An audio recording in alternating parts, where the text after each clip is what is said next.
Now Recording a in progress. Sicha from from Tafshin Nun 1990. It was a Sicha from Shabbos Parshas Dvorim, Shabbos Chazon, but we're mainly going to focus on what the Rebbe speaks about over here concerning why the Rebbe always speaks about that the destruction is a descent for the sake of an elevation, a descent for the sake of an ascent, Yeridol Tzoyrech Aliyah. And here the Rebbe is going to investigate and analyze why is this whole setup in such a way? Why is there a need to be a descent for the sake of an ascent? And this fits in also what we learned last week, that we mentioned, for example, that a person, a teacher needs to sometimes be quiet and reach deeper ideas in the seichel, even though for the student it's called a descent. Or a person needs to sleep, and we're going to talk about that idea of sleep a lot over here. And that's also a descent for the sake of an ascent. And the question is, why did Hashem establish this as the nature of creation? So we're going to start from the beginning of the page, even though it's like the middle of a topic, because he was asking different questions. The Rebbe says an additional, and this is also a primary question that the Rebbe asks, we need to have an explanation in this rule itself, Baklal Gufa, in this very rule itself, of why is a descent for the sake of an ascent. Why is there such a rule? The L'churim, seemingly Lamas Hashem Kacha, why does Hashem do it this way? There will be a need for an ascent, a need for a descent for the sake of an ascent that follows it. In our case, what the Rebbe's topic is all about. What type of descent are we talking about? That the ascent of the future Beis Hamikdash the Churban Beis Hamikdash can only be there through prefacing the descent of the destruction of the Beis Hamikdash. And such a great ascent will result from it, to such a degree, therefore they will say, Moshiach comes, I thank you, Hashem, that you displayed anger towards me, that this very negativity is actually the source and the reason for the great ascent. So the Rebbe says, this will be understood. He brings in about Shabbos Chazon. I'm not going to focus so much on the parts about Shabbos Chazon. V'yuvim behegd ma'kesher v'ashayich is the Shabbos Chazon l'parsha Shavuot. This will be understood by first prefacing the connection and the association of Shabbos Chazon to the parsha of the week. Shabbos Chazon hi la'olim b'parshas Eila hadvarim. That Shabbos Chazon is always in the parsha. These are the matters and the words. And explaining the exact language that he uses. These are the matters that Moshe spoke El Kol Yisrael to all the Eden, and instead of saying Vaydaber Moshe El Kol Yisrael, it doesn't say and Hashem spoke, or different expressions that we find throughout the five Chamisha Chumshei Torah, that where it talks about Moshe Rabbeinu talking to the Yidden. Why does it say these? Why does it say the word these? Yes, Shloimer, we could say Shebezem Merumas. With this is hinted, Shadvarim Asher Diber Moshe El Kol Yisrael. Those matters, those things, those words that Moshe Rabbeinu spoke to all the Yidden. Mishnah Torah. It's called the review of the Torah. Shekoilol Dalat Asfarim Shalafan of Kol Torah Kula. It includes all the 4 books prior to it, the entire Torah. Tzarech liyos ba'ofen de'ele. It has to be in a way of these. What's it mean, these? When do you say these? Marebetz boy va'omer ele. He shows with his finger and he says these. Hainu shalimra Torah d'cholechad v'echad misrael b'chol hazmanim. Torah study of every single Yid in all the times. Tzarech liyos ba'ofen shemarebetz boy va'omer. He points with his finger and he says, Eila hadvarim asher diber Moshe. These are the matters that Moshe spoke. Ki'ilu shemea hayoim min Moshe Rabbeinu, as if he's hearing it today from Moshe Rabbeinu. That's similar to the Maimer Chazal, that every day it should be for you new. That the words of the Torah should be for you new, like we say in Kriya Shema. We're going to have it in this week's parsha, in the parsha of Kriya Shema. It says, "V'yaftas Hashem Elokecha b'chol v'chol b'chol nafsh b'chol meidecha v'hoya advarim ha'ela sh'anoich mitzavcha hayom." We learned this in the Maimer last week, that hayom means that every single Yid has to look today that he was given the Torah.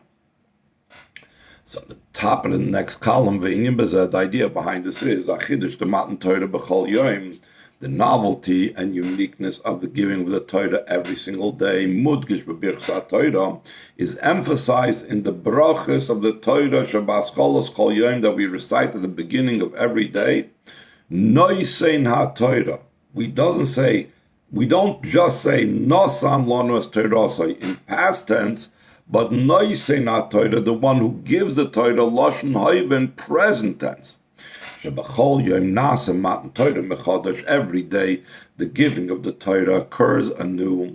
Vatam Yeshleima, we could say the reason for this, Shebachol Yom Nasa Adam Beri Chadasha, because every day a person becomes a new creature. How does he become a new creation? By night he gives up his soul tired, and Hashem returns him his soul, a new soul and a calm and a rested soul. So because the person's physical body or his spiritual self goes through such a rejuvenation, so that's why the Torah every day has to be new for him. And here the Rebbe is going to say, ask the same question. And this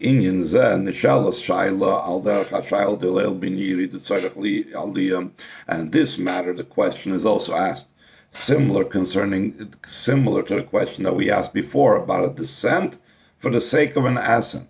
Why did Hashem make it this way? That every single day the Torah has to be given anew. Since there became a cessation and a person's mind was completely removed from studying Torah through sleep, why did we need to have this break of sleep in the middle that causes us to need to make a new bracha again on the Torah study? Because it's a whole new day. Why did Hashem make it this way? Since I was only created to serve my Maker, the creation of the person for his entire existence, is only to serve my Maker. And how is this done? Through Torah study and fulfillment of mitzvahs. Lama Barakadosh Baruch Hu Adam. Why did Hashem create a person? Which Atam Krim Adam. You are Krim Adam. You the Eden. Al Shem Edma Le'elim, because you are likened to above. So why does Hashem create the Adam ba'ofen in such a manner? Shemizman lezman muchrach lishain. Lishain, that from time to time he must sleep. Va'ad sha'aseder rodel etzel rub gekulam shel b'nei Adam, till the ordinary way of things by the majority of people is she'ishenim b'chol yom kama shoyos, that we sleep every day many hours. Va'ad shmoina shoyos, up till 8 hours, which is really, if you think about it, it's a third of our day. The day is made up of 24 hours. A third of a day we give up for something that could have been used more productively. And Hashem put it into the system that a third of the day we should not be doing anything, seems to be. It's hinted in the pasuk, Yashanti Oz, Begematria Shmoina Yenuachli. It says in the pasuk that when I slept, then I was rested. Then Oz in Hebrew is Aleph and Zayin. That's 1 plus 7 is 8. If I sleep 8 hours, then I'm rested. Through this necessity for sleep, there must be a ceasing of many hours in fulfilling the goal of his creation, of his being created to serve his Maker, through the study of Torah and fulfilling of mitzvahs, and it's impossible otherwise. This is what the Chazal said. When a person sleeps, the neshama goes up and draws life from above.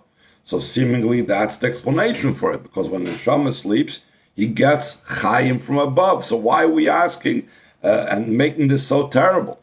So the Rebbe says, this is the way Hashem arranged the order of things, that he needs 8 hours a night to draw a new life of the neshama above. Avol it doesn't explain the reason. Top of the next page, that's next column. Lama bara kadosh baruch. Why did Hashem create as Adam the person in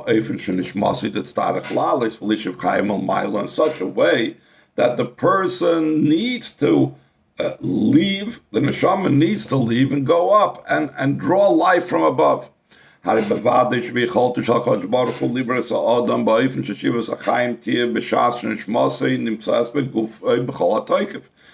could have surely made it that a person should be created in such a manner. He could have created the person in such a manner that he could draw his life while his neshama is in his body in its full force of health and completeness, while he's awake, without any break of sleep. Because we know by sleep, is the main part of our life leaves us, niksharak kista de chayusa, and only a small amount of life remains. Skip the parentheses 4 lines down. If Hashem would create us in such a way that we would be able to draw our life while we are awake and fully functioning, there would not be any need for any ceasing, and even more so, a ceasing of many hours, in fulfilling the need and the goal of his creator to serve his maker, through the study of Torah and fulfillment of mitzvahs.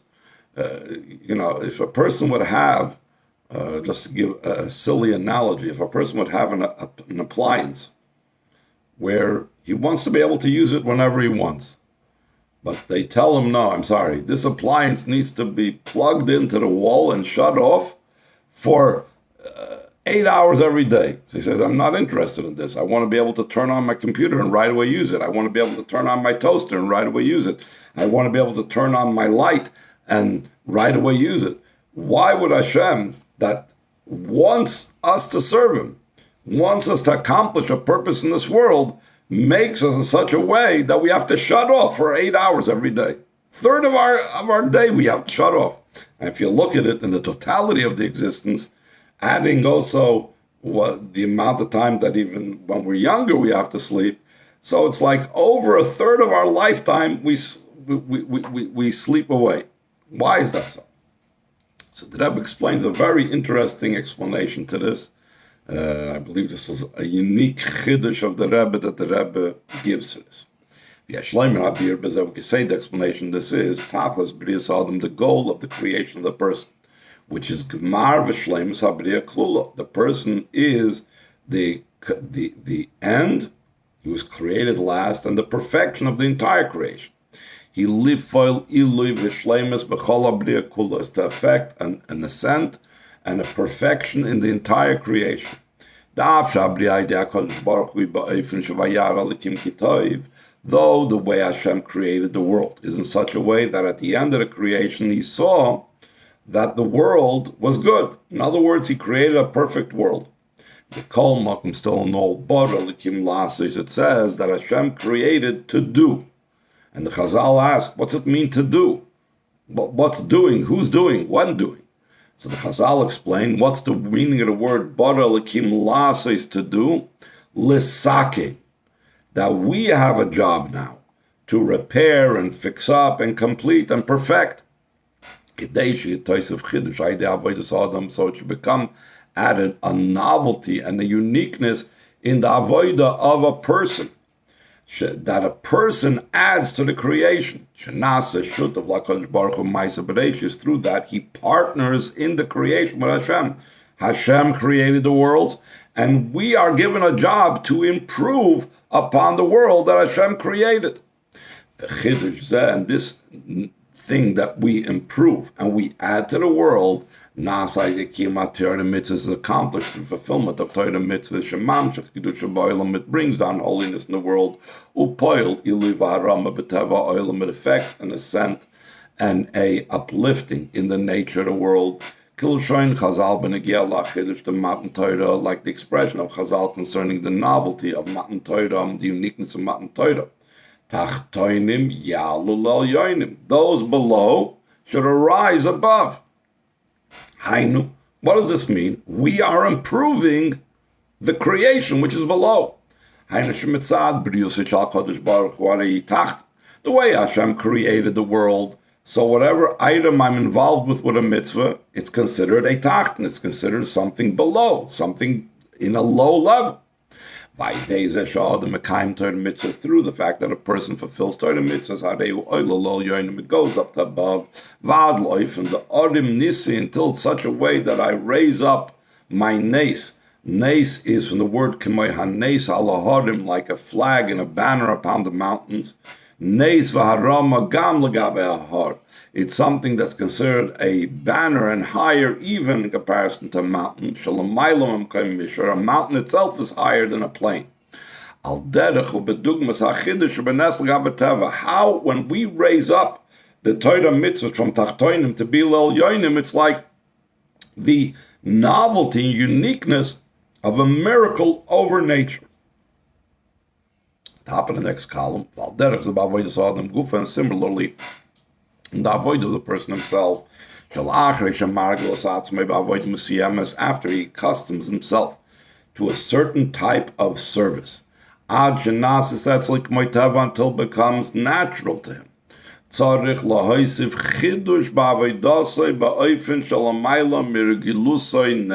It has to become now novel. He has to add a novel newness to the avodah in a way that's beyond his habit, which his habit is like nature. It has to be now in a way of a miracle in comparison to nature. Like it's explained in Tanya, the difference between one who's considered a serving Hashem to someone that's not serving him. Someone is considered someone that's serving Hashem is someone that reviews his learning 101 times. Someone that's considered not serving Hashem, it's someone that is reviewing his chapter only 100 times. Because in the custom of those days, they didn't have books, so they had to learn everything by heart. So the custom was to learn everything 100 times. And he breaking out of his habit, he's considered serving Hashem. This 101st time, how you say that's over and beyond the habit that he was accustomed from his youth. To be able to reach that 101st time of reviewing it, a person needs to change his nature of what his habit is. Shkula keneged kulam, it's equal to all the 100 times. And va'oil gabeim, it's even higher than all those 100 times. Lias nikra oived alakim, he's considered now serving Hashem, which he wasn't considered before. Now we can understand this concerning awakening every morning.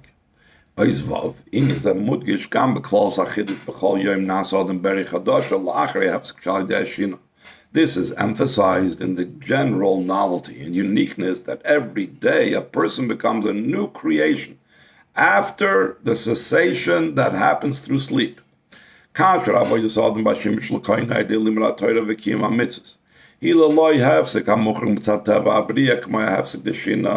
If a person's service in serving his maker through studying Torah and fulfilling mitzvahs is without any type of break that's necessary because of nature, like for example, the break of sleep, it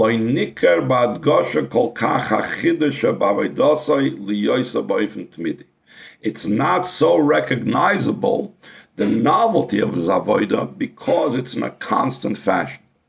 It's ongoing. He's constantly serving 24/7, 365 days a year. How are you going to recognize that this is a person that's breaking out of his nature and going beyond the normal and regular?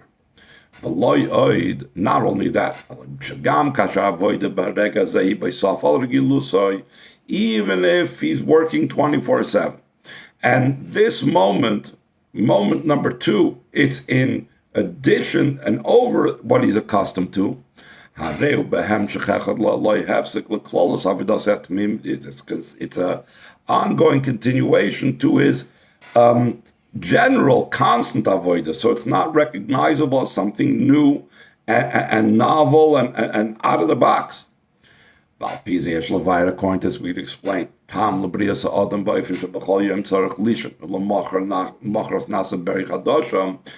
to this, we can explain the reason for the creation of a person in such a manner that every day he has to sleep, and the next day becomes a new creation, to emphasize the novelty in the person's service, the newness, the idea that he's doing something out of the box, out of his custom nature and habit. Though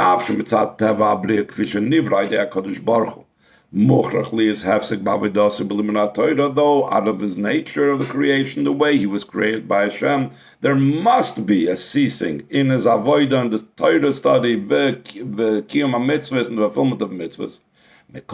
Still in all, when it becomes a new creation daily, every morning,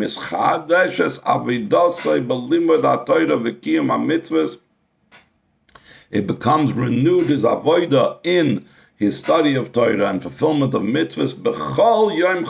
Now his Torah mitzvahs could be every day new, because he had that hefsek, that break between yesterday and today. Let's skip over the brackets to the next paragraph.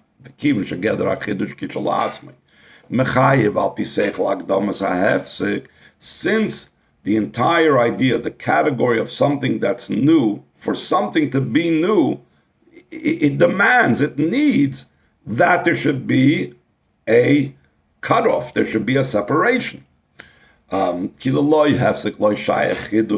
Because without a separation, without a cessation, it's not possible to be something that's new. Skip the brackets 4 lines to the 5th line down.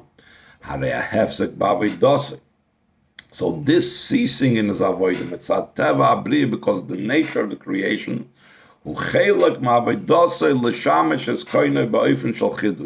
that stopping, that sleeping, that itself contributes to his avodah to serve his maker. It's not he's serving his maker the 16 hours a day that he's awake, and the 8 hours a day that he's asleep, he's not serving his maker. The 8 hours a day that he's asleep is part of the service of his creator, because the only way how he can have a chidush the next day is by having these 8 hours of sleep. Now the Rebbe is going to use the same idea and apply it concerning the question we had about Yerida L'Tzayrech Aliyah, the descent for the sake of an ascent. Why did Hashem establish in the creation that there should be a descent before there could be an ascent? Why didn't Hashem make it we could have an ascent even without the need for a descent? So he says, this is also the reason and explanation for the rule that every descent is for the sake of an ascent. When the service of a person is in the way of a constant ascent, it's not so recognizable, the novelty and uniqueness of the ascent.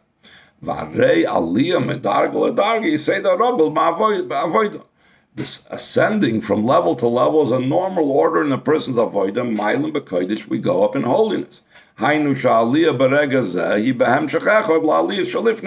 ascent in this moment is a continuation to the previous ascents. Like we said before, if the person would be awake the whole time and he would have a chidush in his avodah, going out of his limitations in his avodah, it's not recognizable because he's the whole time serving Hashem.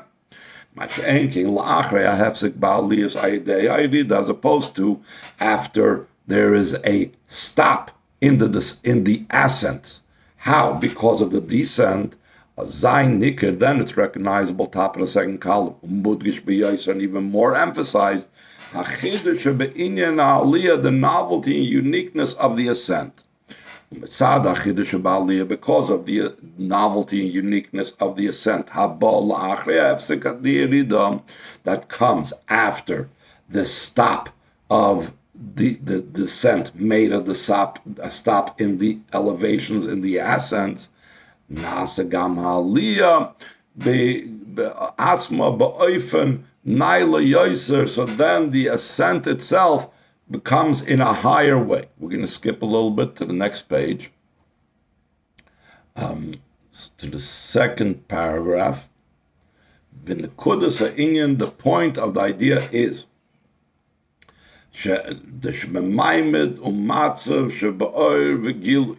Whenever there's a state of light and revelation, that the avodah is in the way of a constant ascent,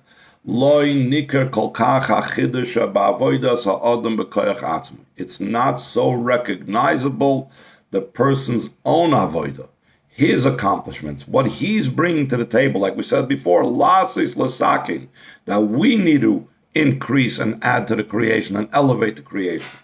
It's possible that the reason why he has this constant ascent, maybe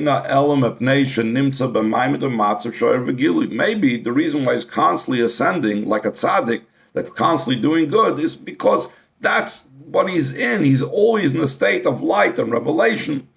But it's unknown what will be his avodah if he would find himself in a place of lack of light of revelation. But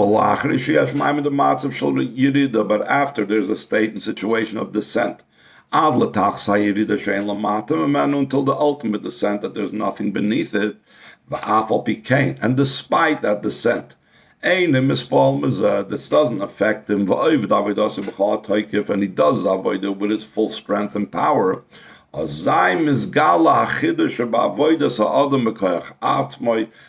becomes revealed the novelty of the avodah of a person by his own power, until his avodah is in a way of being something established and set and immovable and everlasting in every time and every situation. Let's skip over to the top of the second paragraph from the top of the next column. The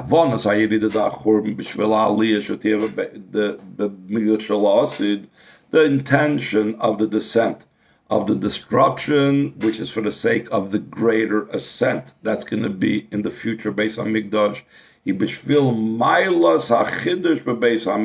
It's because of the quality and advantage of the novelty that's going to be in the Beis HaMikdash. Like he says right after parentheses, Beis Mikdash Chodesh, it will be a new Beis HaMikdash. Since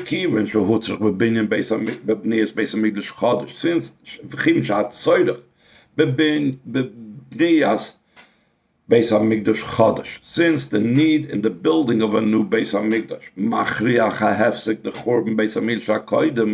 it demands and it necessitates the cessation and the destruction of the previous Beis HaMikdash. Not only is the destruction not contradictory to the building, is even more so. The destruction is the beginning of this new building. The destruction itself is part of the building. Like someone that's remodeling a home and they start knocking down walls. They're knocking down walls, it's destruction. No! Only a fool thinks that it's a destruction. But the wise person knows they're knocking this down to make it more beautiful. So the knocking down the walls itself, the raising of the building to the ground, whatever it takes, is all part. I am building a new home.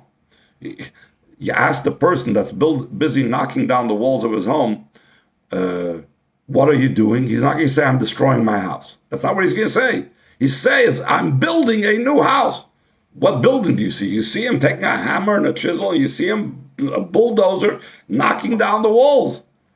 But we know that those knocking down of the walls is really the beginning of the building. So he says, I'm building a new house.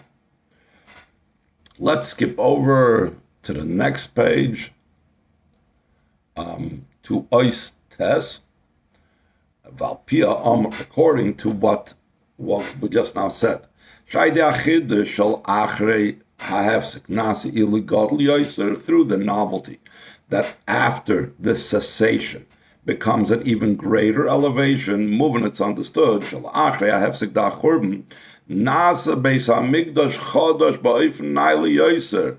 after the ceasing of the destruction, there becomes a new Beis HaMikdash in a much higher way.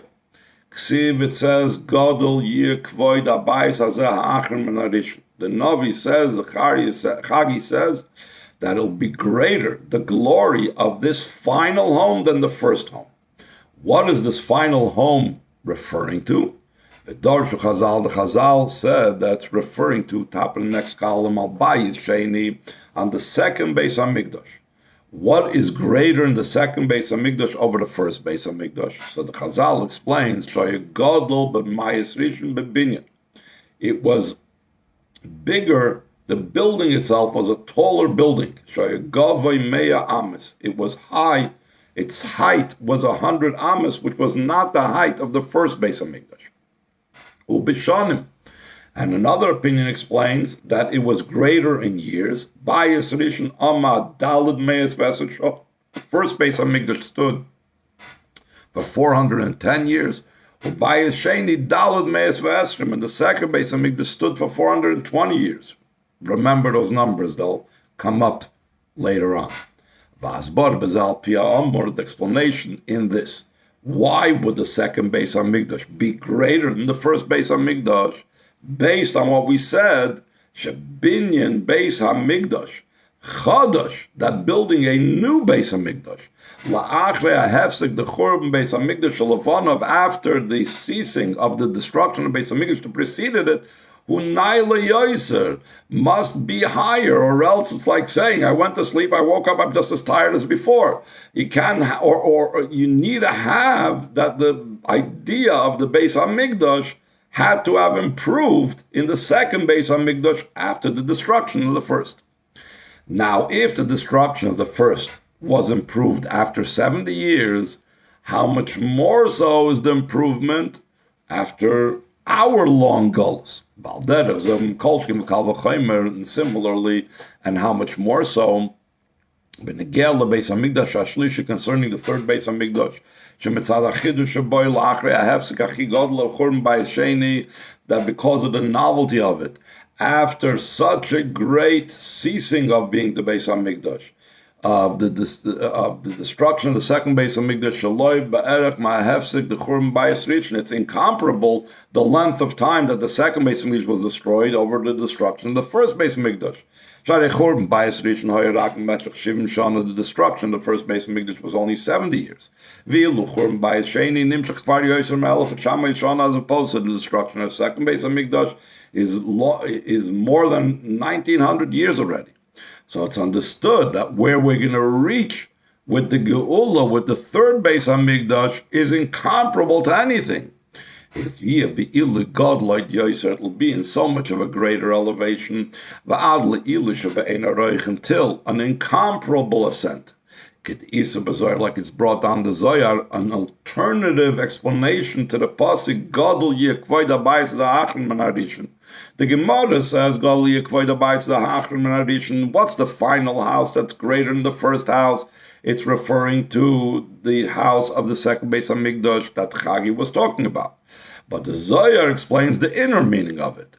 So the Zohar explains Koi al Habayis Hashlishi al Koi al Milos Bayis Shlishi Gal Bayis Rishon Bayis Sheni. When it says it'll be the final home's glory greater than the first, it's referring to the quality of the third and the quality of the third Beis HaMikdash over both the first and the second. Shabayis Rishon or Bayis Sheni Hoya Binyan the Barnach, the less Bekir Yuma, the first and second Beis HaMikdash were built by people, and therefore it doesn't have ongoing existence. It can become destroyed. They remained in existence for a limited time. Bayis Rishon Tov Yishana, Bayis Sheni Tov Chav Shana, the first Beis HaMikdash 410 years, the second Beis HaMikdash 420. Bayis Shlishi Binyan the Kutsha B'richu, the third Beis HaMikdash will be a building of Hashem. Since Hashem builds it, like we say every morning in Aziyasher, Mikdash Adonai Koinu Yedecha, the Mikdash of Hashem, your hands are prepared it. Therefore, will be existing for generations and generations. B'kiyum nitzchi la'olam vayed, and an everlasting existence forever and ever. And Yeshloimer, the Rebbe says in the bottom of the page, we could say this idea achidush tam mikdash to la'asid la'achrei hafsik the churban, the novelty of the future Beis HaMikdash after the destruction of after the cessation of the destruction. Merumas bekra kasis l'moyer is hinted in the pasuk where it says, pressed for a luminary, that the Rebbe speaks about this a lot, about the connection that being pressed in the times of Geulah, crushed in the times of Geulah, we reach the level of the luminary, not just the light. So it's actually hinted in that pasuk, these ideas. Kasis, the word kasis, which means pressed or crushed, the word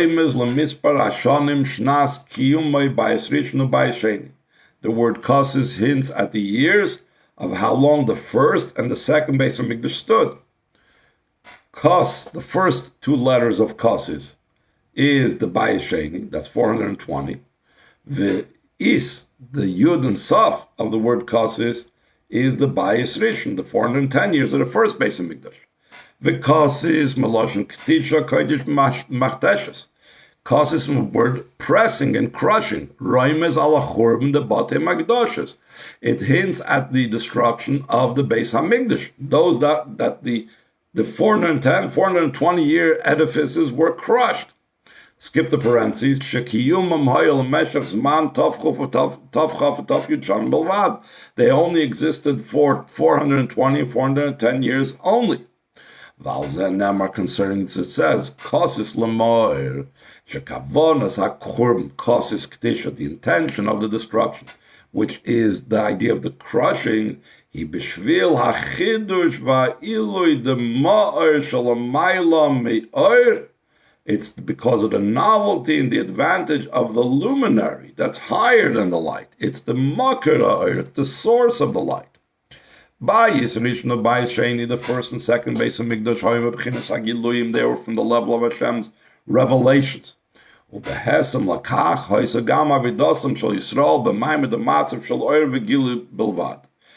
correspondingly, the avoid of the Eden then was, like we said, they were in a state where things were light and revelation. They weren't in a state of darkness during those times.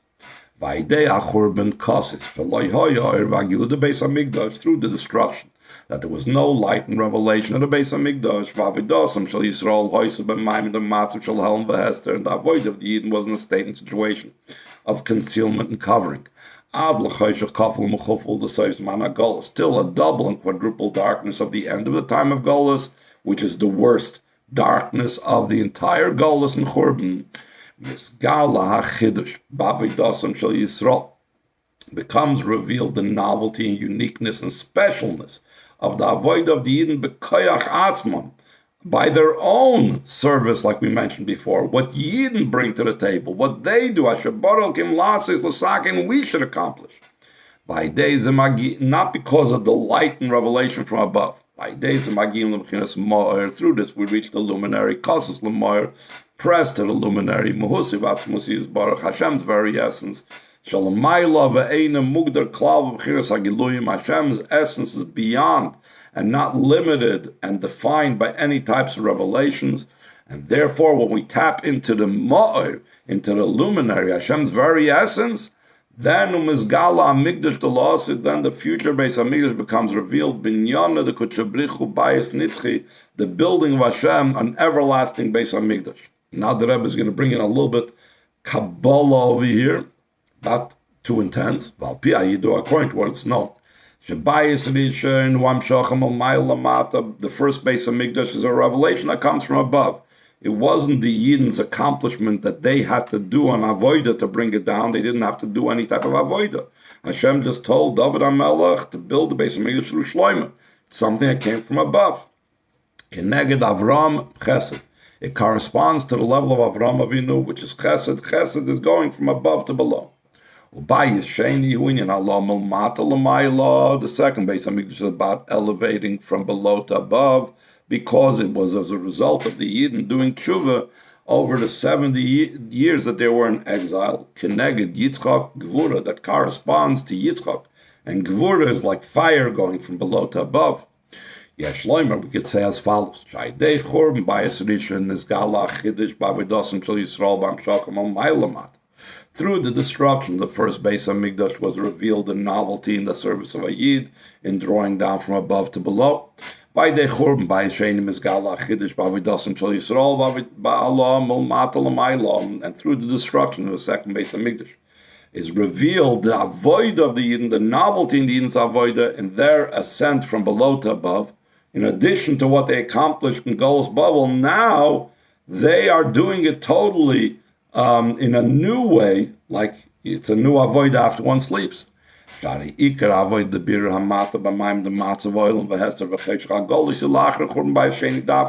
avodah of refining the below, in the state and situation of the world of concealment and darkness of Geulas.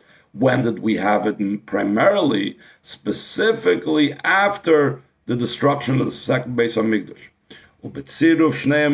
By combining the avodah of our bringing to the table a newness to the Hamshachim al Mailamat, and bring to the table a newness in the Halam al Matal Mailah. So then, when we combine them together, Zoichim Lachidish, the Beis Hamikdash Shlishi, we merit in the novelty of the third Beis Hamikdash. Shaboyi Achibur Vayisachtos, the Hamshachim al Mailamat. Then there'll be the joining and the unity of drawing down from above to below and below to above.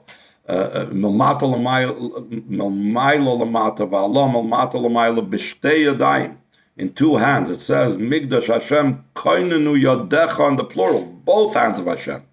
Both hands of Hashem, Yad Yamin v'Yad Shmoel, the right hand and the left hand, which is Chesed and Gevura. It says in Kabbalah that the right arm of Hashem is the midah of Chesed, the left arm of Hashem is the midah of Gevura, which is Hamshach of Allah. So the third Beis Hamikdash was prepared by both of Hashem's hands, because it's a result of our Chiddush that we bring in both the ascent from below and the drawing down from above.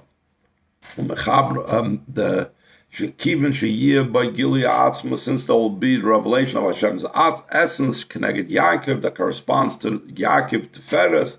Third Beis Hamikdash corresponds to Yaakov Tiferes. Tiferes, we know, is because it combines opposites. She'olah the Keser, it goes up to the level of Keser, which has to do with Atzmas, but Hashem's essence.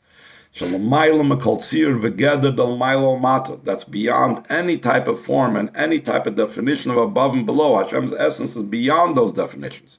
Or therefore, you can join them together. Also in the lines of drawing down and ascent, the levels of revelations, the level of oil, of light, Nimshach v'choyder b'chinas ha'atzmos, it's drawn down and it permeates Hashem's very essence, the level of ma'or, the luminary, the source of the light, v'dugmasiv Beis Hamikdash hashlishi, and its corresponding level in the third Beis Hamikdash, shekoilol gam bayis rishon u'bayis sheni. The third Beis Hamikdash, it's brought down, includes in it both the first and the second Beis Hamikdash in it. Ela shemoisiv v'poil v'gam bohem. Miles on Nitzchias. The third Beis Hamikdash brings an everlasting aspect also to the first and second Beis Hamikdash. Migdash Adnai Koin Yudecha, the Migdash of Hashem, your hands prepared. Binyanon the Kuchabricho, the building of Hashem, Bayis Nitzchi Lo Ilam Void, an everlasting home forever and ever for Hashem.